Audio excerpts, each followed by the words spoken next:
People at the cafe still talk about the moment a quiet single dad sat beside a crying stranger, not knowing she was one of the richest and most powerful CEOs in the world, and how that single decision changed both of their lives forever.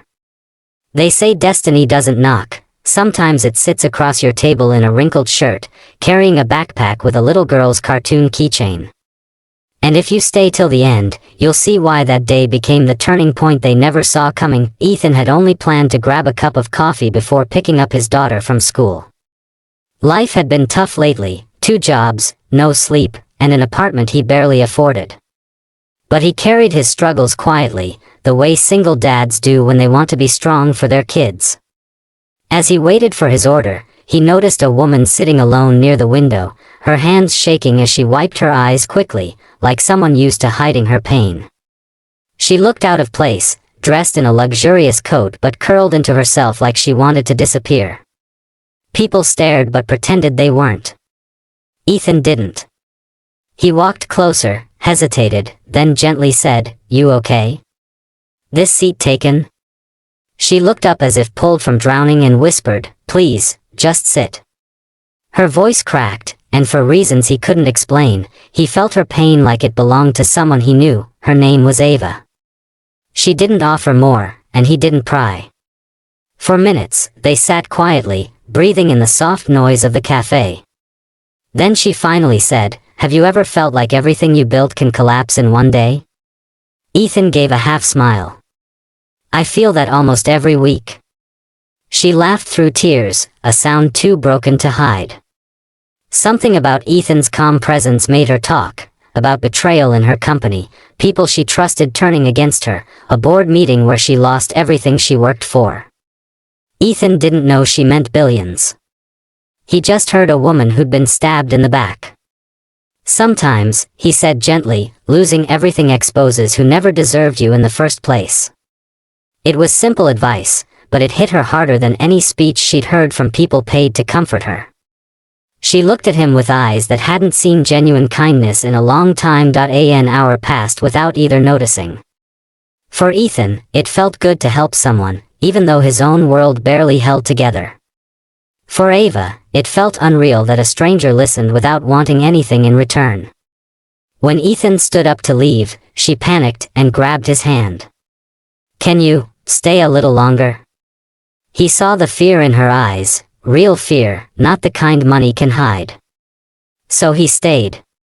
He even told her about his daughter Lily, how she was the reason he kept fighting, and how sometimes he felt like he wasn't enough. Ava's eyes softened. "She's lucky to have you," she whispered.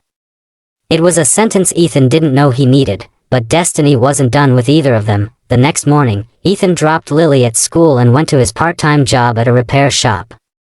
While fixing a customer's laptop, 3 black SUVs pulled up outside. People stopped what they were doing, whispering. A team of security agents walked in first, then Ava, no tears, no broken posture, just confidence and power radiating off her like a storm. Ethan blinked, thinking he was dreaming. She walked straight to him, ignoring the shocked stares. "Ethan," she said softly, "I found out something last night. You saved me without knowing who I was. And I'm not used to that." He still didn't understand. "Ava, what's going on?" She sighed and finally told him the truth, her full name, her company, her position, her fall, and why everyone suddenly cared again. He stepped back, stunned. "You're a billionaire CEO?" She nodded, worried he would look at her differently now. But instead, he just let out a breath. "Well, that explains the coat." She laughed, really laughed, and her team looked confused, because nobody ever made the CEO laugh like that. She then told him the real reason she came. "The board wants me back. They realized they made a mistake. But before I walk in there again, I need one thing." Ethan frowned. "What's that?" Her voice softened. "Someone honest beside me. Someone who tells me the truth, not what my money buys." Everyone in the shop froze. She wasn't asking him for business advice. She was asking for emotional courage, something she'd felt in him yesterday. Ethan hesitated. Ava. I'm just a single dad. She shook her head firmly. No. You're the only person who talked to me like a human being when the world saw me as a title. For a moment, Ethan remembered every bill, every responsibility waiting at home. But he also remembered the look in her eyes at the cafe, lost, alone, human. He finally nodded. Okay. I'll come. They walked out together, past the shocked employees. It felt unreal, like two broken worlds finding balance in each other, and though Ethan didn't know it yet, that single decision, to sit with a stranger and to stand with her the next day, would become the moment that changed his life, Ava's destiny, and the future they never saw coming, but deeply needed.